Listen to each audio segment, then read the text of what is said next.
There he is. The people, they clamor for Jarvis, and I've got him now. Ladies and gentlemen, Jeff Jarvis joins me. Hello, sir. Hello, sir. Great to see you. Good to see you. I'm all right. Pretty good. From a new location, from an undisclosed location. Yeah. I'm at my house that I co-own. I'm here. Do you still mow the yard?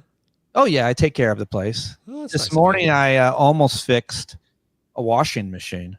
Whoa. I thought I was so close. I was about to celebrate and like just virtue signal. Maytag repairman, new career here. Yeah, but I failed. It's still broken. Still broken.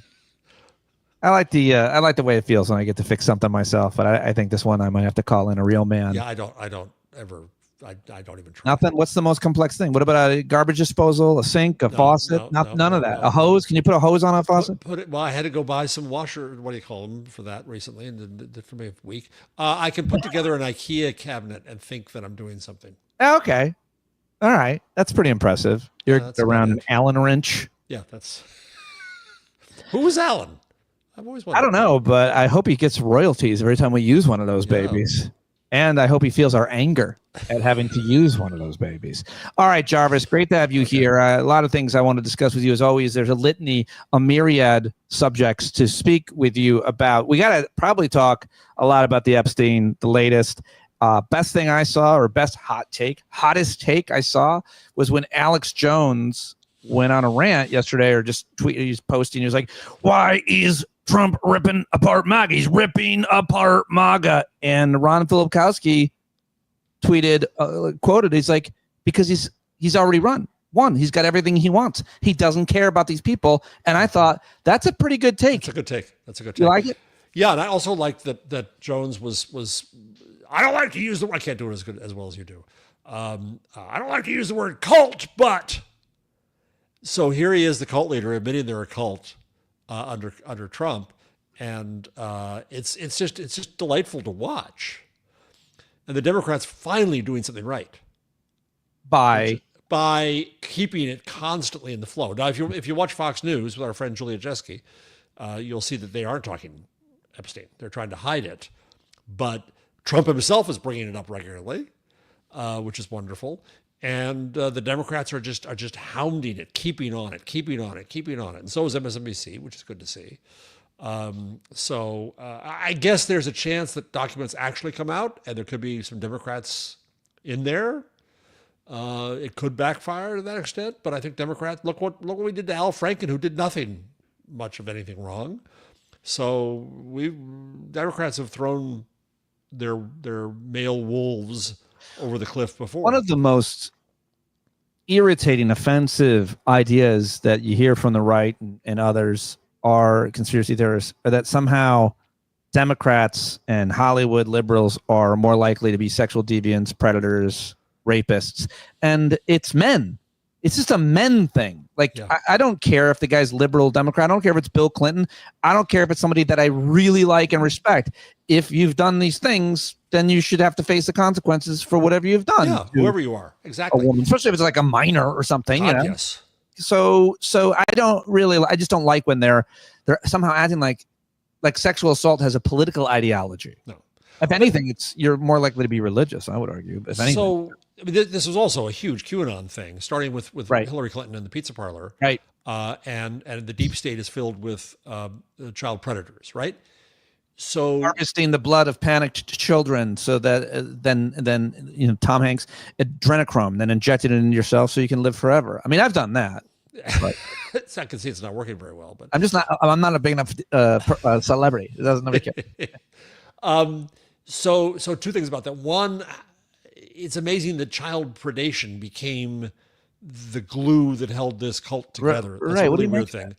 But the second part is, I don't think we've heard anything of Q and QAnon of late. Once they took over, it kind of disappeared. That's a really good point. I haven't heard anybody mention nothing, right? Where'd Q go? Gone. Q got what he wanted. I don't know what Q's pronouns are, and now Q's gone. Yeah. And so what we're seeing is the residual conspiracy theory from Q of child predation and the deep state, and so it's bringing back its vestiges. and there are a lot of vestiges, and there are a lot of people invested in said vestiges, and it would seem they're not giving up. Give me your take on the right-wing influencers, the MAGA influencers, and there's a lot of them, and I'm not sure who's the most influential, or, just because you have the biggest audience doesn't mean you're necessarily the most influential. So you add them all together, and, you keep track of these things. Does somebody have a spreadsheet of who they are and what they're saying? Because they stopped talking about Epstein when Trump called a few of them, and I think their audiences went nuts. And then the next day they went right back to it, as far as I can tell, with Charlie Kirk and many of the others. And so what do you make of their reactions? Because they don't, Megyn Kelly and others, they're using all kinds of language. Benny Johnson is a huge, these are people that never question Trump. They're questioning Trump. So two things. It's a test of who's more powerful, Trump or Trump's people. And the answer right now is Trump's people, not Trump. But does he need them? Back to the earlier point. That's the other question. He's rejecting them, and they're rejecting him. But the podcasters who are making a fortune, you're not making in podcasting. If only you turn into a complete and utter asshole, you could make a fortune, Pete. I've been telling you. If only I could just get like a half a bill from a foreign country. That too. A bunch of these guys got like $500,000 from Russia. How come I didn't get any of that? Trip to Moscow would be fine. Yeah. Sweet Russian cash. So they all saw their money going out the window. Right. So they realized that their audience was more important. Yeah. But if Trump's got the courts, if he's got the Congress, and he's not letting go of it in the midterms, if he's got all his appointees in, if he's got his Doge, if he's got his Project 2025, the cuts to State Department, the cuts to Education, Department of Education, the cuts everywhere are now showing up. The cuts yesterday, the Republicans voted for cuts to public radio, public television, all that. Who knows what the consequences are going to be of that? I was going to ask you about that. But the point I'm making is he's got the courts, he's got the legislative branch, and he just is so confident that his MAGA people will eventually come back around. But the bottom line is he's doing anything he wants, and he's making billions of dollars with all these grifts too. That's your key. He doesn't care. He's never cared about any of that policy crap. Right. Never. Right. He said what they wanted him to say to put him in this position to build up MAGA. But you're right. He's already in. No matter what we hear, he ain't running again. So why do you say that? He ain't running. He can't. He can't. Why are you saying that? Why are you so dismissive? I should be knocking wood here. Let's just assume he's not leaving. But all he wants now is money. He doesn't need to play the political game anymore. It was all just a game to him. He never believed anything. He never knew anything. Right. Well, so it's all over. So all he wants is the money. And so as long as he can convince crypto, the danger to him is if suddenly the crypto bros start saying, we want Epstein, or else you're going to lose money in all your crypto crap.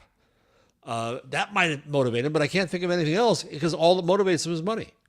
Right. And what do you think in terms of the Epstein files, why he does not release them? There's so many obvious responses that he's in them somehow. Obviously, his name comes up or his friend's name comes. He doesn't care about his friends or some other country, Israel or some other, countries, intel agents. He doesn't care about them either. What he cares about is getting more for himself. So he doesn't want a problem when one of these people's names come up or his name comes up or a foreign intel agency comes up and now he can't make a deal with them or that. Like, I just feel like whatever it is, it's in his interest to make sure they don't get out. So it's got to be something about him or something he wants, needs, desires. Or who else could be pressuring him, who holds something over him, even financially or politically. Who else is saying, no, you got to stop this? Rosie. Listens to them. It's Rosie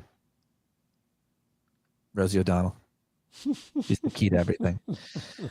Love Jeff's office. I'm getting a rich mahogany and leather bounds book vibe. Yeah, it really is nice, Matt. I'm looking at the live chat. I love the live chat.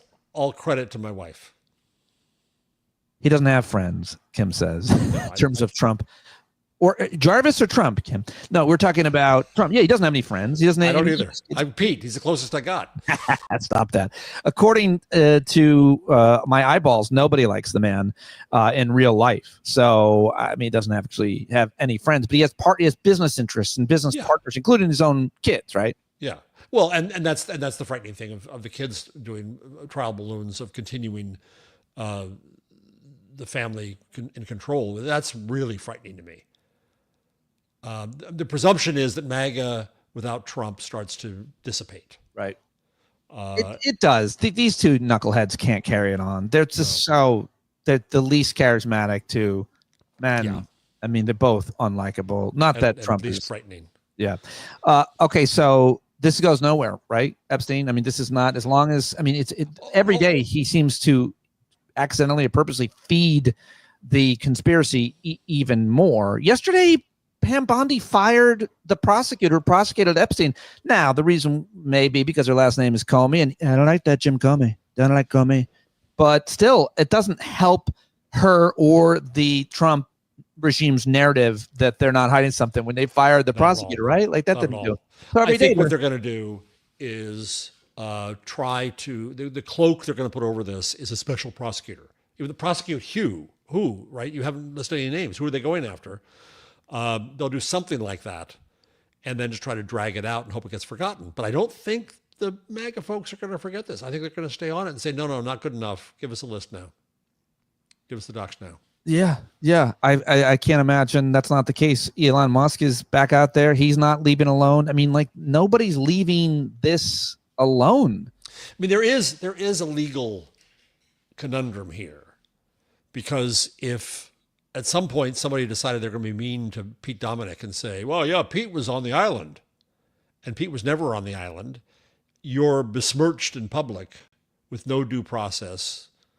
That's a a head-scratching, difficult moment in terms of releasing all this stuff. If you're prosecutors, you don't put all the material out there because people deserve due process. Right. But the prosecutor who believed in due process is gone. Maybe she was resisting putting it out. I don't know. Alex Jones warns Trump is destroying MAGA in real time. Ex-casino president went on CNN last night and said, I scolded Trump for coming into the casino with Jeffrey Epstein and a 19-year-old. So like, this is like, that was on CNN last night. If that casino president ever said that anywhere else, I never heard about it. And now the big talking point, apparently, and then we can, I guess, dispense with it, is if Trump was in there, why didn't Biden release it when he was president? I think that's the discussion about prosecutors and what's the right thing to do. Right. Because if you're going after, if Epstein had survived and gone on trial again, shit would have come out. The other question is Ghislaine. Is that how it's pronounced? Ghislaine, Ghislaine. So I've known her. I worked for her father. Yeah, I worked for her father at the Daily News when Robert Maxwell, robber baron, bought the Daily News, and then went overboard in more ways than one. I was the Sunday editor and associate publisher of the paper when it all went belly up, and she came through town a few times. And of course, remember, his boat was the boat that he died off of was called the Lady Ghislaine. And then the boys tried to act like they were still in charge when clearly they were not, because it was all bankrupt. And that was quite a saga. What was your relationship? How did you have interactions with her? Not much. No. I mean, with the father, I did. The father is, I got stories with the father. So Robert Maxwell, if you don't know, was this gigantic man. He was from the shtetl, but he managed to develop this bulletproof British accent. And I'll give you one little Maxwell story. So one day I was summoned into his suite. This is Ghislaine's father. Robert Maxwell. He bought the Daily News. He owned the Daily Mail. He owned all kinds of other stuff. I was summoned into his suite in the Waldorf. And he said, Jarvis, we must own the color green. Green is taking over Europe. We must own the color green. What the fuck does that mean? Huh. And he said, I want you to have all of the, mind you, I was just an editor. I want you to have all of our trucks and our news boxes painted green. Go to it. So I call the circulation director, who, like all circulation directors, was probably near, a RICO indictment, because that's how that business operates. And he said, I said, the guy wants you to paint all the trucks green. And he said, are you knucking futs? The trucks aren't worth the paint. This place is falling apart. Why? No. I said, your problem now. You figure it out. And he did. So he had the trucks and the news boxes painted green that were between the Daily News and the Waldorf Astoria. Just so Robert He would see it. That is hilarious and brilliant and very manipulative. It's beautiful. Unbelievably fascinating story. And another reason of many that Jarvis is such a great guest, because you can always tell a yarn from your career. You've done it all. You've seen it all. You really have. I mean, you should write a memoir. You've written all these books. Where's your memoir? There's a little bit of it in this now, an audiobook. It's a new release magazine, in which I tell the story of the launch of Entertainment Weekly and my career of magazines, at least. And it's just out in audiobook. It's a little book. It's a little 3-hour audiobook. Get my hands on that. I didn't know I didn't have I'll that. send you one, yeah. All right. I got to ask you, you wrote a piece over at Medium about what's going on with Zohran Mamdani, specifically in terms of the media's handling it, more specifically. The New York Times. What is the New York? I've heard about this. I haven't read any of the articles. I've just seen like tweets and stuff. So I figured I'll ask you about it because you wrote this piece about it. The New York Times is out for Zohran Mamdani. You wrote this back on the 4th of July because apparently you were doing nothing else. I have no life. And it's still relevant? Are they still going after him? Yeah, they are. I think the receipts keep piling up. Of course, when it came time for endorsements, the New York Times stopped endorsing in local elections. So they couldn't endorse Cuomo, but they came close to it. They threw caveats in, yeah, he's this scum, he's this and that. But then they explicitly said that Mamdani was not worth your ranking at all. So if they're not endorsing, how do they justify doing non-endorsements, unendorsements? But clearly they have a Jones here for Mamdani. And then after the election, I think the coverage has been bad, trying to find worst parts of it. And when there's good, important stuff, it doesn't last on the homepage long. And then they just did a feature the other day on Cuomo and how he's trying out a new personality and doing this and that. And I complained about it because it gave Cuomo the opportunity more than once to say he's a socialist and he's against Israel and right. and Mamdani was really clever. The campaign manager said, "Well, I want to congratulate Cuomo on his endorsement from Donald Trump because Donald Trump said nice things about Cuomo." And the Times is just being awful on editorial page and in the news columns. And there's a former Times editor who's the only person who comes after me when I do this stuff. And he complained. And he said, well, the Cuomo story was filled with barbs. And they think if they throw in some subtle little savvy barb, it shows that, well, we know Cuomo's bad, but we're not going to mention the fact that he's a sexual predator. We're not going to mention everything else that he did wrong. And so the Times is just awful on this topic. And it's all the more reason to give money to and go out and vote for Mamdani if you're in New York. And it's just I'm now in constant complaint about the Times, and they still do good work. They did reporting on Netanyahu keeping the wars going and how that's happened. They did really good reporting on the Texas floods. There's still good journalism there, but their political coverage, local and national, is killing them and their reputation. I read an op-ed the other day that really impacted me. Shared it as well by Israeli-American historian from Brown University, Omer Bartov, who is an expert on genocide.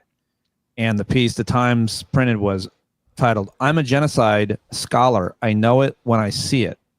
And man, it really affected me. It, more importantly, it made the case to use the G word coming from an expert on genocide who is also a former IDF officer who fought in which war? I don't know, one of those wars in the 70s. And I just thought, wow, that's pretty good that the New York Times is listing that. They have at least allowed that voice in. Yeah. They allowed it there. And also Peter Beinart, my former colleague from CUNY, has been doing very good work. And his book, Being Jewish After the Destruction of Gaza, I think is excellent on the topic. You wanted to mention this story from a Hungarian politician, a Hungarian opposition figure named Caitlin Say, Cseah. Caitlin doesn't strike me as a Catalan. Catalan. So She's got advice for American Democrats, members of the Democratic Party, and she has credibility because she's there in Hungary and a critic of their strongman, quote strongman. I hate that, but still, Viktor Orban. What is this story about? Why is it important? Why did you want to mention? She's just warning the Democrats and saying, "Get your damned act together before the midterms, or else Donald Trump's going to be in full stage autocratic takeover." Right. Like we've seen there. And some people came in when I shared this, and they said, "Well, we're already there." Yes, we are there.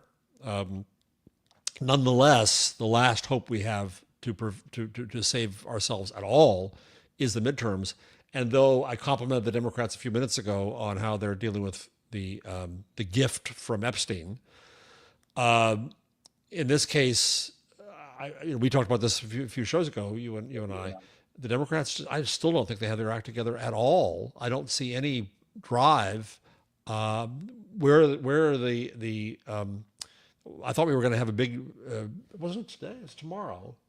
Yeah, it was today. We were supposed to have a whole bunch of big demonstrations. Didn't come off. I didn't even know about that. I don't think. I did. Well, it was a while ago. It was said again, and then I heard nothing of it. Is that grassroots, or was it Democrats organizing that? It was grassroots, but so there's nothing going on in the streets.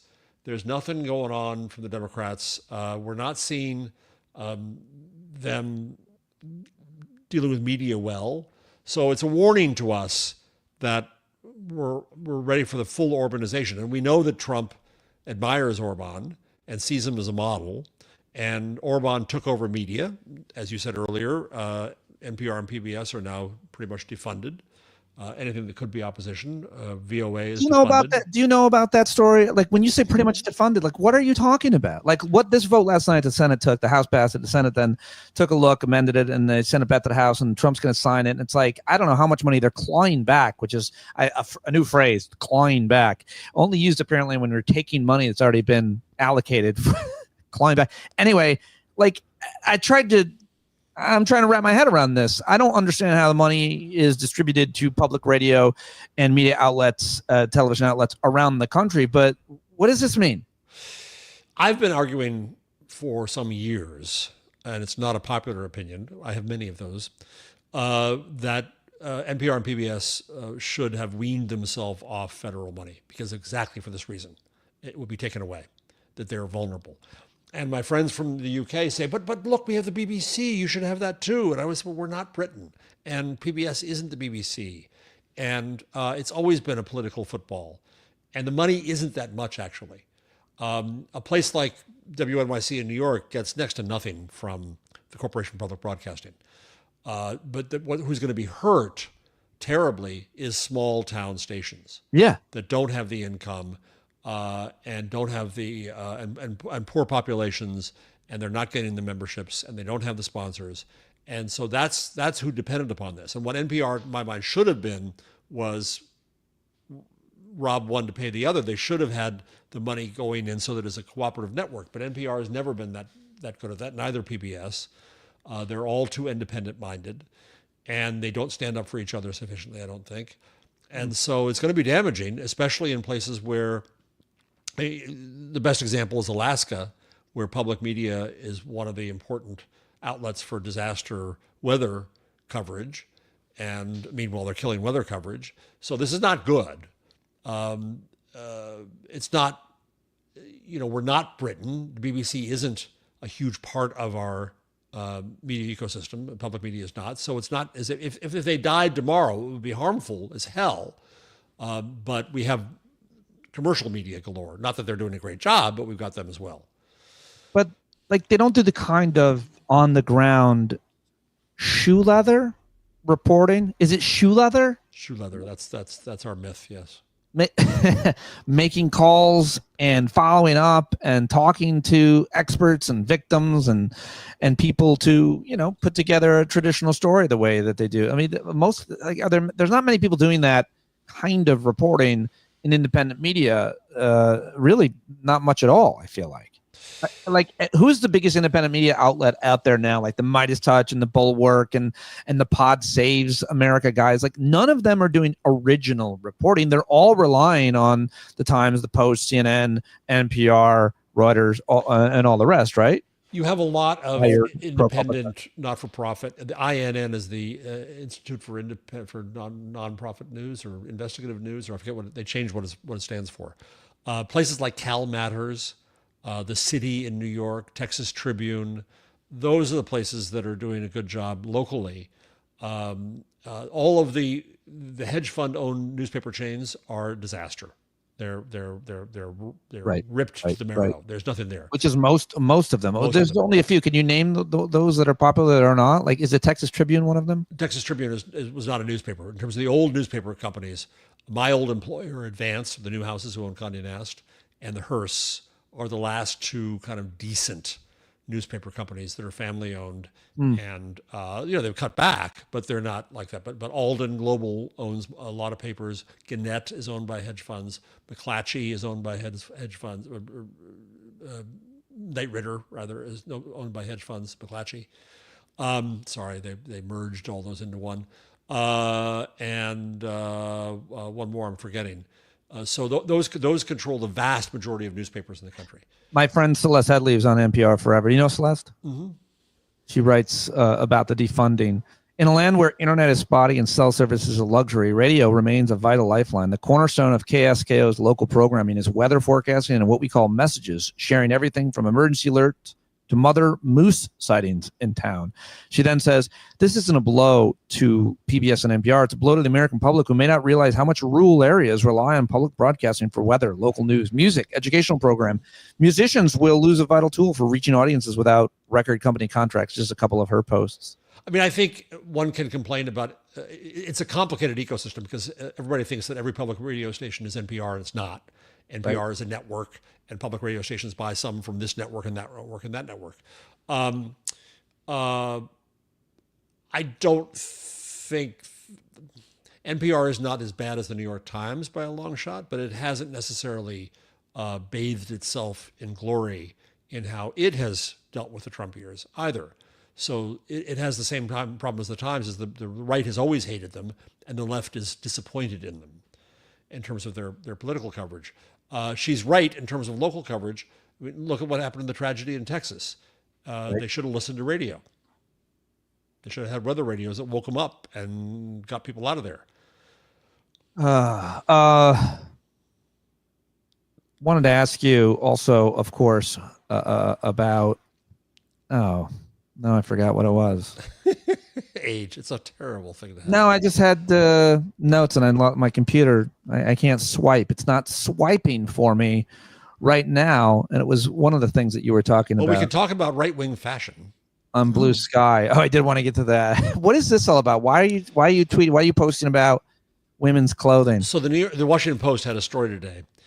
Is a floral dress a political statement? Why young conservative women are turning toward milkmaid dresses, florals, and feminine flourishes. Here's what the fashionable fascist is wearing today. They didn't say that, I did. So I posted this. I found it pretty obnoxious. And a lot of response in the socials of women saying, God damn it, they took away our flag. They're not taking away my floral dress in the summer. No, it's wrong to say that that's now a marker of fascism. The fact that they're doing it doesn't mean that I can't. Right. So I found that interesting. And then someone posted to me, Kevin Shea, a story from Ms. Magazine. Why do MAGA women dress like that? By Leora Tannenbaum in May. My research on young women's clothing choices show that the political right and left are aligned on wearing sexy outfit, but not on what sexy means. And so this is a story from about the conservative Cosmo, I've never heard of it, Evie magazine, where the right-wing women are always showing off their cleavage. And I think one could argue the right-wing women are having more facelifts than left-wing women. I mean, I don't know about that. I think it's probably true. I don't know what your political ideology has to do with your body image or, the ability to afford plastic surgery. Although it seems like a pretty white thing. Oh, yeah. But more than that, I mean, how many people that are in the public eye that are high-ranking Republicans? One thinks of Kristi Noem, who recently she denies having plastic surgery. Like there is that whole trend, like to get into Mar-a-Lago and to fit in the MAGA movement. If you can afford it, get a new face. Yeah, I mean, it isn't just that. I went to the Aspen Ideas Festival once or twice, and it's all old people, rich old people. Yeah. And my joke was that in Aspen, even the dogs get facelifts. That's true. That's true. I went to Aspen, I think 7 years in a row I was out there. And you're right. A lot of those women had their face yanked back. Some of the men too. Yeah. I was walking through Aspen on the way back from our radio broadcast with my old producer, Alfred, and a woman in her driveway in her beautiful home. And I yelled to her, I was like, "Will you marry me?"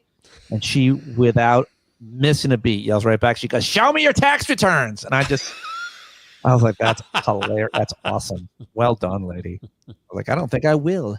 I'll keep on moving." I was going to ask you, I found it. A lot of people are talking about this. I don't know how I feel. I don't get too wrapped up in this narrative comparing, the reporting on Biden's mental degradation, dementia, whatever people want to call it, to Trump's. But yesterday, Trump went after Biden for appointing Jerome Powell. Of course, he appointed Jerome Powell. To be fair, Biden, I guess, reconfirmed him or something. Mm-hmm, mm-hmm. But Biden, he blamed Biden for appointing Jerome Powell. And then, of course, he's made so many of these other errors. And you share the great James Fallows post that says, tedious to point this out, but when a tongue-tied Biden said president of Mexico instead of president of Egypt, it was a several-day story. Hours after Trump says, whoever appointed Jay Powell made a big mistake, it was him. The episode appears not to mirror a story on the national media sites. Do you think that the national media, the corporate media, is not giving Trump the same treatment as they did Biden? He's no, absolutely not. He stole a soccer trophy, Ben writes in the chat. That was crazy. That was wild. Was insane. They were so pissed after the guy was the captain. I played the audio of him. He was so pissed. He stole both the trophy and a medal. He took it. But he pocketed a medal. He took the trophy back home. Yeah. The actual trophy. He has the trophy that these two European soccer teams. It's crazy.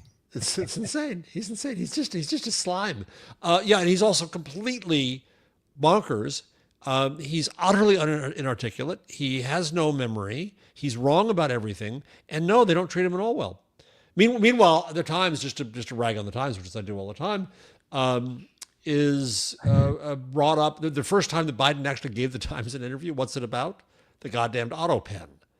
And the problem with that is that it's another example of the Times buying the framing of the right. Right. Okay, we're going to make the auto pen an issue. Right. And we're going to go force Biden to talk about that. Jesus effing. Right. Yes, I saw that. It was like top of the page at the New York Times. My friend who loves you, Kevin Richburg, he texts me anytime they're reporting on Biden at the Times, and he's hilarious. Just how awful it is, how angry it makes him.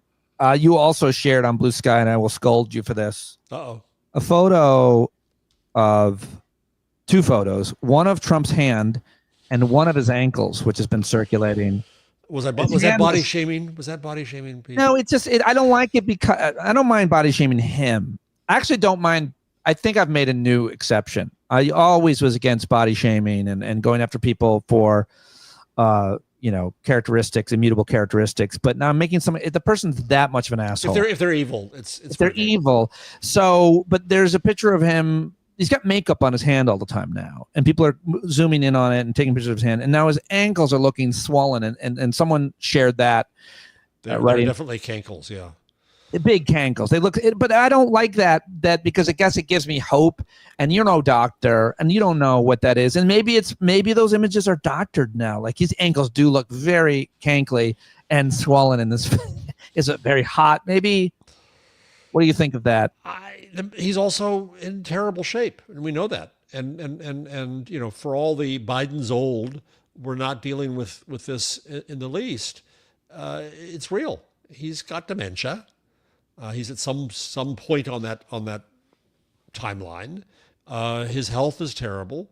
He could drop over tomorrow. And then, okay, here's the question for you: are we better off or worse off if that happens? Better off. even with Vance. Yep. I'm one that firmly believes that, because I think that there is so much uncertainty that it creates every day that it really makes it hard to. Vance doesn't fire Jerome Powell. Vance does a lot of things, quote, normally. There's already been so much destruction. The other thing he doesn't do is he doesn't just go out and attack people and destroy people and name call and go after Canada. I mean, it's just he went after Zelensky, but that was what you were saying. That was only on the behest of Trump. They all follow Trump's lead. I don't think that they would do it on their own, not because they're better people or anything, but because they can't get away with it the way that he can. I think he's a once in an American lifetime type of, and I can argue as to why. I just don't think nobody else, unless they're some kind of Hollywood person or something, performer, gets away with it. Vance certainly doesn't. He's an idiot. He's not good at talking. He's not charismatic. People don't trust him. Mm-hmm. I don't think so. Well, but Vance is also in the thrall of Thiel and company. And there were stories this week that really upset me. Yeah. Washington Post. It's my week to be bad on the Washington Post. They had a big story about what I would call eugenics, about couples using technologies backed by Peter Thiel to pick their embryos based on various things. And it's all trying to make Übermenschen, and it's eugenics, and they're not calling it this. And my parents did that with me. It didn't work very well. They picked the wrong one. I was about to go about you were the backup? I really set myself up. It didn't work very. What happened? What did they pick? They went for the hairy one, and it just didn't happen. We want an adult that looks like a thumb. Yeah, that's bad. So Vance scares me. And very bad. Yeah. His influence tied into some.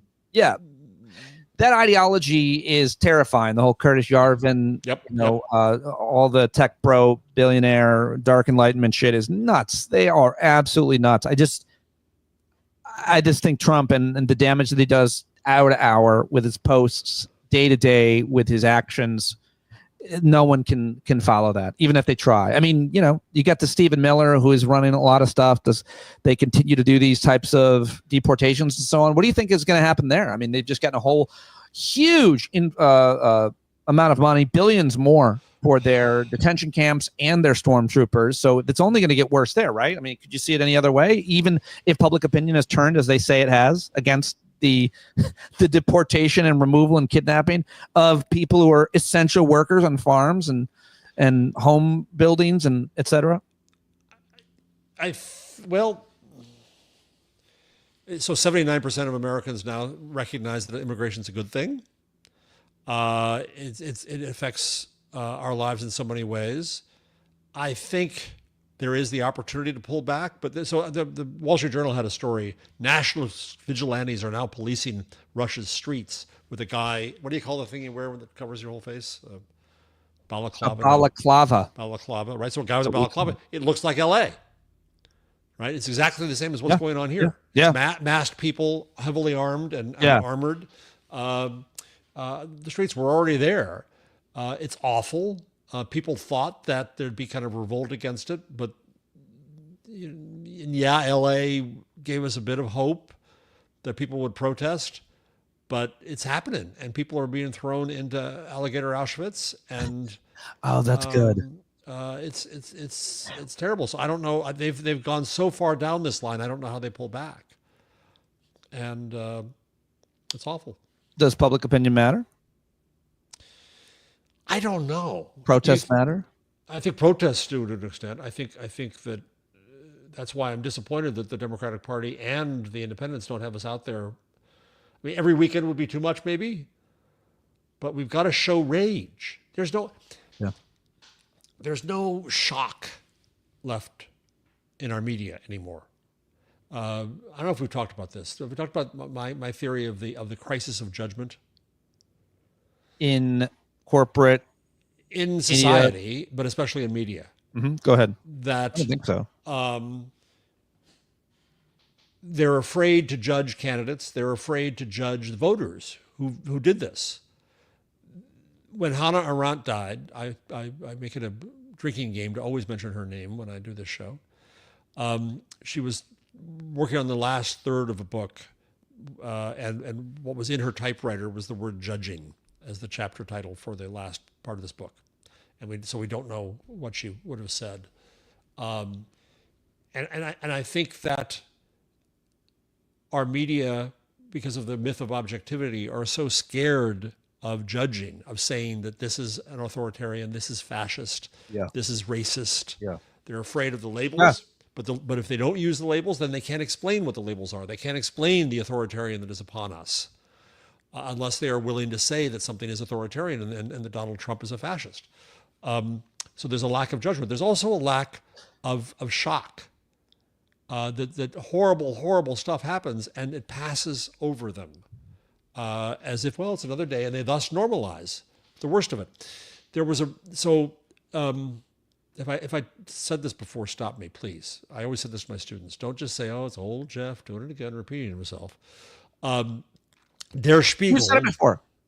I've said everything before. Even if you have, I don't remember things from yesterday. So I always like everything you say, so go ahead.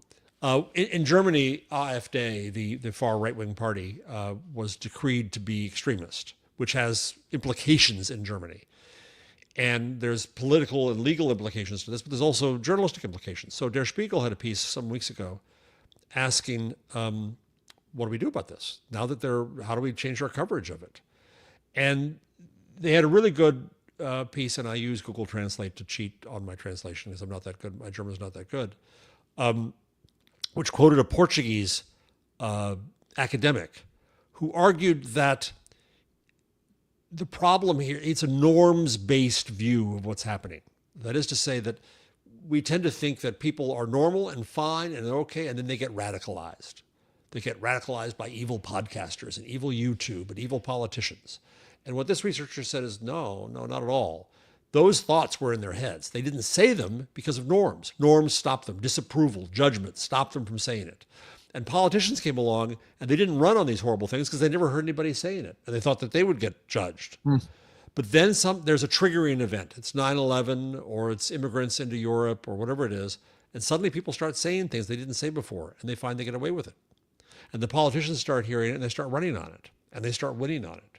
And this is not just opening the Overton window. This is smashing it to bits. And that's where we are now because we refuse to judge. There are no norms. You can say all this stuff. You can do all this stuff, and you don't get judged in media. You don't get judged in public. And until we bring back shame and shock, we're never going to be anywhere. So we have to be in a position, I think, where we judge these people for being how awful they are. But that's not what happens. Instead, we see something like, I'm going to give the Washington Post another bonk. They had a story this week. Now I've lost it. There we go. Headline, 2 Fox reporters got engaged to congressmen. Yeah. How do you balance love and objectivity? Objectivity and Fox? Jesus Christ. So they're constantly normalizing this horrible behavior of politicians, and they're not willing to judge it. And they're not willing to judge those who support it. Right. And so that means that there is no barrier to doing awful things in this country right now. And the only way we're going to possibly save ourselves is by, you call it political correctness, you call it canceling. I don't care. That's part of the problem. That's how we got in this mess, is because we got intimidated from judging assholes as assholes. That's perfectly said. That's the soundbite right there. I'll let you go, but I will say just before we leave, breaking. Uh-oh. Could be nothing because it's from Mark Halperin. Uh-oh. Veteran political journalist Mark Halperin revealed on Thursday that, quote, everyone, I don't know what that means, believes a blockbuster expose about the relationship between Donald Trump and the late sex criminal Jeffrey Epstein is about to drop. He said. From where? He said, everyone I know has been publicly reported. Everyone I know believes a major newspaper, one of the top 3 in the country, is about to publish a piece about Trump's relationship with Jeffrey Epstein. Okay, fine. Well, we'll be here when it happens. Trump, Epstein, Google News. You can't. That's too narrow. They're too far behind. Well, yeah, but you can't. There's got to be a billion on those search terms. There are, but you see what's up top. Yeah, no, nothing new there. Is that how it works? The top one, the latest one? No, it's not. Oh. No, because like the fourth one is 2 hours ago. The top one is 10 hours ago. So no. My top one is New York Times live updates. Trump lashes out at supporters over Jeffrey Epstein criticism. Elon Musk blows major hole in Trump's Epstein hoax theory. All right. So last question for you. I know you've talked about it, but I'm curious what your latest theory is. Politico tried to say that there were 3 possibilities. I'm not going to remember the third one. One is that they're trying to hide something that exists. One is that there really isn't anything there and they've lied all along, and that's also a problem. I forget what the third one is. But what do you think is in the files? You know, we have no idea. We're just speculating, but go ahead, speculate.